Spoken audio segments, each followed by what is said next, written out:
Hey, what's up YouTube? Thanks for tuning in. I want to get in this quick unplanned video because there's been something going on with my tank. Let's zoom in and get right to it. If you see this green acro here that I'm zooming in on, you can see that white spot there. Pretty big, so an area of tissue necrosis. I noticed this yesterday. It doesn't look like it's progressed much since yesterday, so it seems that it stopped if it was rapid tissue necrosis. So I noticed that, right? But a couple days before that, this blue coral here, I did notice something on that too. And let's see if we can get a shot of that. It's gonna be harder to get, but you can see a dead area. It's a little harder to get, but there's a dead area down there too.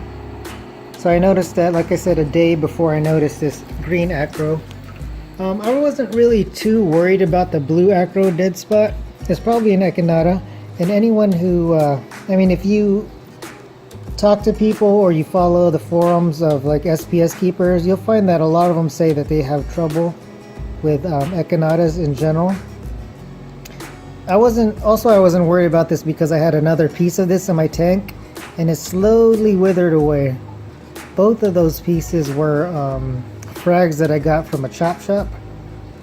You know, a chop shop is one of those places where you buy, where they would take a colony, most of the time maricultured colony. They chop it up into frags and then sell the frags. And it's just my experience with maricultured pieces in general. It's just risky. You know, they either brown out on you or they slowly wither away and die. So I kind of was expecting this. Over the past like 6 months, it's not been looking as vibrant as I'm used to seeing it. So I was like thinking like it's already on its way out a long time ago. But this piece right here, I got from the local fish store, and that local fish store gets a lot of its frags from trade-ins from local reefers. So I'm pretty sure that this came from a local reefer, and it's probably been in Aquarius tanks for a long time, just circulating around. So when I saw this, I was definitely concerned. There's something to change in this tank. Something's wrong. I want to show you two other corals that have, well, you're not going to notice them, but I noticed them. This Setosa here, it's not as vibrant as I'm used to seeing it. It's usually a brighter orange than this. Obviously you can't tell because you've never seen it before in person, but it's subtle. But I've noticed that probably in the last month changing. And I have another piece right here that I noticed maybe in the last month or 3 weeks that it hasn't been as vibrant as I'm used to seeing it. This is a little tiny frag of RR Pink Floyd. I mean, it's growing and encrusting, but it just isn't as vibrant as it used to be. Alright, so those are the main changes that I've been noticing in my tank recently. And this could be caused by a couple things. The first one I'm going to mention is that I changed my salt about almost 2 months ago.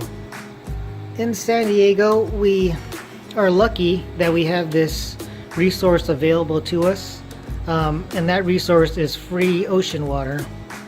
We call it Scripps water here in San Diego, and basically what that water is ocean water pumped from the Scripps Pier, pumped up from the Scripps Pier in La Jolla, California. That water is used by the Birch Aquarium, and they use it in some of their cold water tanks, is what I believe. But they make it available free to us.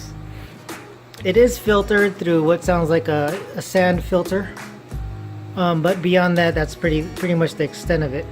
And people, I'm pretty sure that people do fine with fish-only tanks using that water, and LPS and softy tanks, they also probably do well. But for SPS tanks dominated, I think the jury's still out. But that's not to say that some people aren't successful. I'm sure people are successful using Scripps water with their SPS. So I just wanted to try it. That's why I switched a couple months ago. it's free, and I did calculate it out to be cost effective for me. Even though I live very far from La Jolla, I still figured that it would be cheap, especially if I was to upgrade in the future. But anyway, so like I said, that was changed 2 months ago. And like,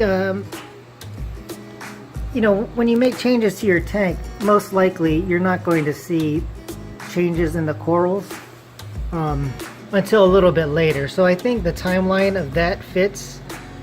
So, you know, that 2 months ago I changed water, I changed salts, and then I started noticing the subtle changes in my Setosa and that our pink Floyd frag. And then now I'm noticing this tissue necrosis on this green acro. I think it fits the timeline. There are other things to consider. If you've been following in my channel, you would know that I tried messing around with a macroalgae reactor. The thing that I didn't mention in those videos is that I did step up the feedings kind of a lot, because I thought that the macroalgae reactor could make up for it. So I stepped up the feedings, and I really didn't keep track of the phosphate. So phosphates did creep up to 0.08, which isn't really that high, but in my experience certainly can cause subtle coral color changes, like we see in this frag and this colony of Setosa. Can it cause tissue necrosis, 0.08 phosphate? I'm not sure. I think it's possible. But either way, it almost doesn't matter, because I'm going to get the phosphate down anyway. So if that is the cause of some of this, then I'm eliminating it. There are a couple other things that I've been slipping on.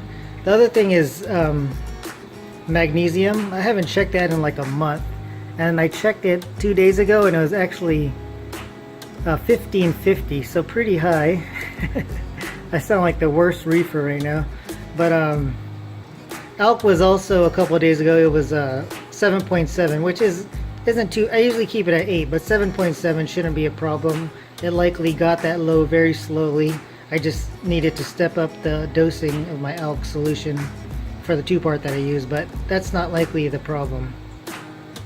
So all in all, this problem is likely a result of changing to Scripps water. The Scripps water, you know, as far as basic parameters, it's low in calcium, low in elk, and low in mag. Actually, calcium is not that bad, but I mean, and obviously before I throw it into my tank, I bring up the mag and elk levels. So, but there's something about this water, in my opinion, that's just not working for me, I guess. Like I said, I'm sure there are some folks in San Diego Marine Aquarium Society or the San Diego area who use this with SPS, and it turns out just fine. But this is the second time I've tried this salt, and the first time I didn't really have any losses or any losses or any type of necrosis, but now I'm having this, and most likely it's the Scripps water. So the experiment is over. I got some water mixed up, or getting mixed up. I'm going to change about 40 gallons, so I have a bit of ways to go here in my brute container. But I'll probably get that changed tomorrow. I'm not really in a rush. I mean, these things, I mean, whatever's going on in this tank, you know, has been like this for a while. I'm just now seeing the changes. So, but I'll get that changed as soon as possible. I already changed the roll phos to eliminate that as a problem. That's pretty much it, guys. I'm not too concerned about it. It is a little upsetting to see this in your tank, especially on a coral that should be pretty hardy. But once I get my tank stabilized on reef crystals again, everything should be alright. This Echinata is probably going to die slowly. I'm okay with that. I don't see a point in fragging it, because I did that with the other little colony I had, and they all just died slowly. But anyway, I just wanted to share with you guys something that's going on with my tank, and just to let y'all know, it's not always sunshine and butterflies with this tank. Things do go on the negative side, but it's probably because I'm kind of a tinkerer. I like to experiment, but like I said, experiment's over for this one. Going back to reef crystals, everything else seems to be alright. You know, I inspected every coral pretty well, especially underneath them, to find any necrosis, so hopefully that's the extent of the damage. That's gonna wrap it up for this video. Thanks for watching, and we'll see you on the next one.